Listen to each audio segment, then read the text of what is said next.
Bonjour à tous et à toutes. Content de vous retrouver. Genèse 40, verset 23. Le chef des échansons ne pensa plus à Joseph et il l'oublia. Amen. En fait, Joseph avait aidé les chansons avec son rêve. Il lui avait interprété. Et les chansons s'est retrouvé à nouveau dans sa fonction d'origine. Il est sorti de la prison. Et Joseph lui a dit, avant de sortir de la prison, il lui a dit surtout ne m'oublie pas, quoi. Pense à moi, qui suis là dans la prison, c'est pas normal que je sois là, etc. Et Joseph pouvait s'attendre à cet homme-là, mais pendant 2 ans, en fait, la Bible nous montre que pendant 2 ans, les chansons vont complètement l'oublier. Il va le zapper de la circulation.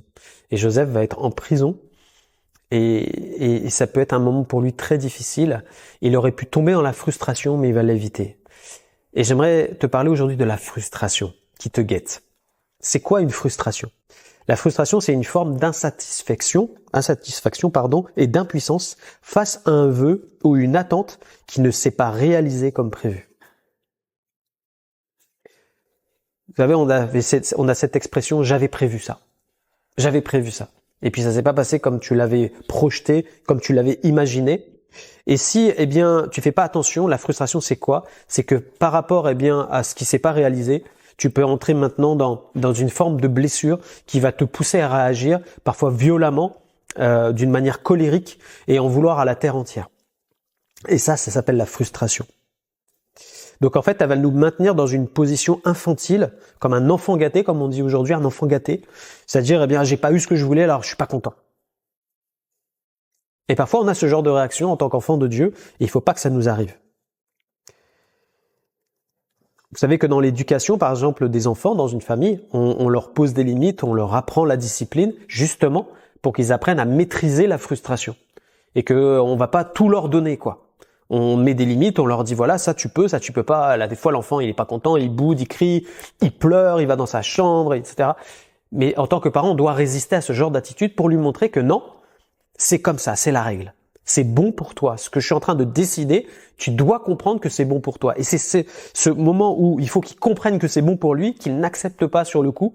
Et petit à petit, quand on est dans la discipline et qu'on lui apprend que quand je dis non, c'est non et c'est bon pour toi, alors l'enfant va commencer à comprendre que c'est bon, il va se calmer et il va apprécier même, cette fois-ci, le cadre qui est là comme un cadre sécuritaire et qui va l'amener à grandir et à devenir un adulte.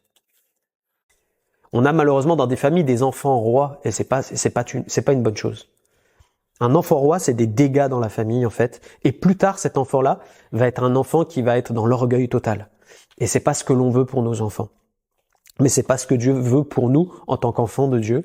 Et c'est pour ça que parfois, quand tu es en train de prier pour une situation, Dieu peut te dire oui, il peut te dire non, il peut te dire attends.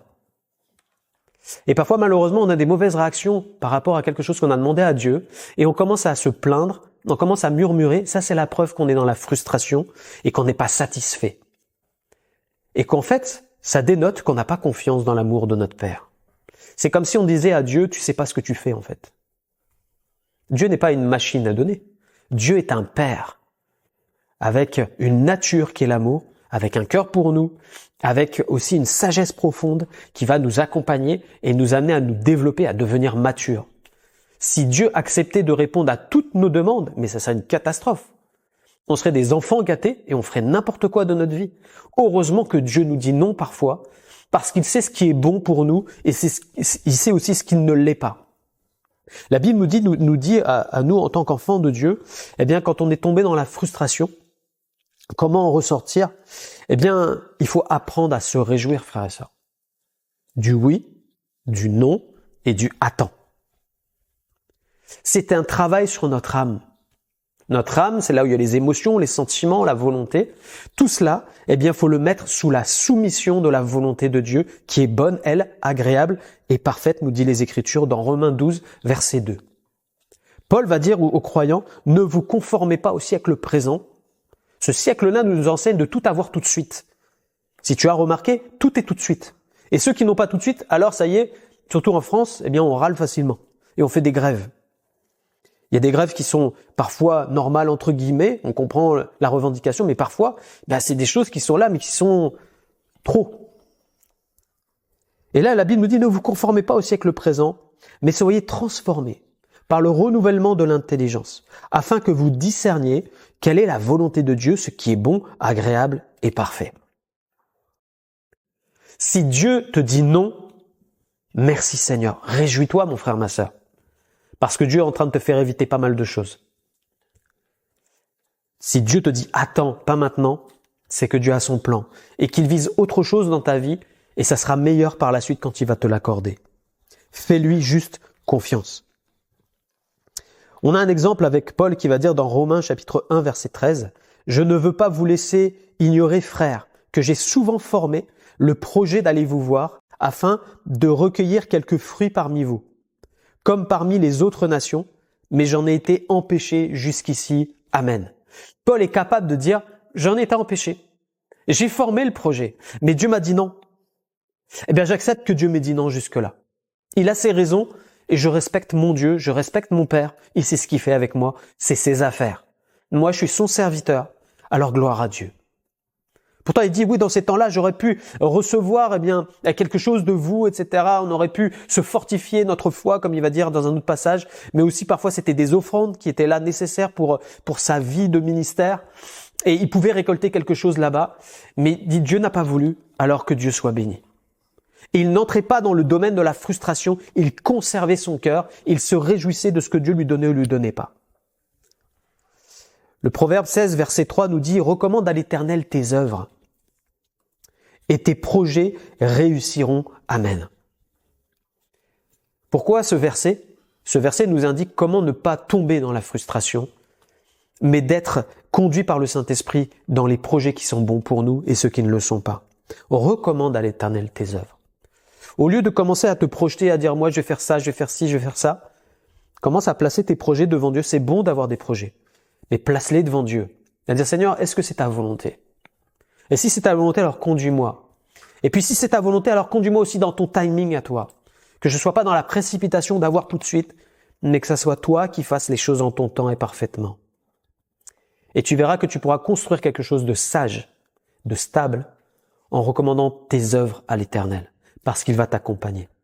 Mais si Dieu te dit non à ton projet, alors remercie Dieu, loue ton Dieu.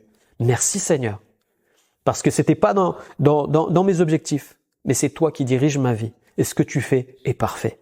Alors gloire à ton saint nom. Et ça sera une marque de confiance pour Dieu. Jacques 4,15, et après on va prier. Vous devriez dire au contraire, si Dieu le veut, nous vivrons, et nous ferons ceci ou cela. Amen. Si Dieu le veut. On va prier. Seigneur, merci pour ta parole. Merci Seigneur parce que tu veux nous faire éviter des écueils.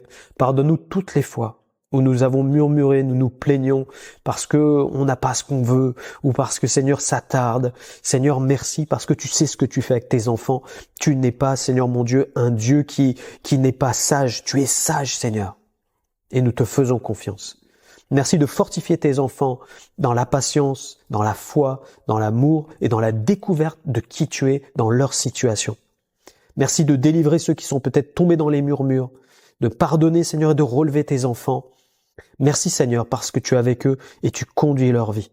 Gloire à toi, Seigneur Jésus. Amen. Que Dieu vous bénisse. On se retrouve demain.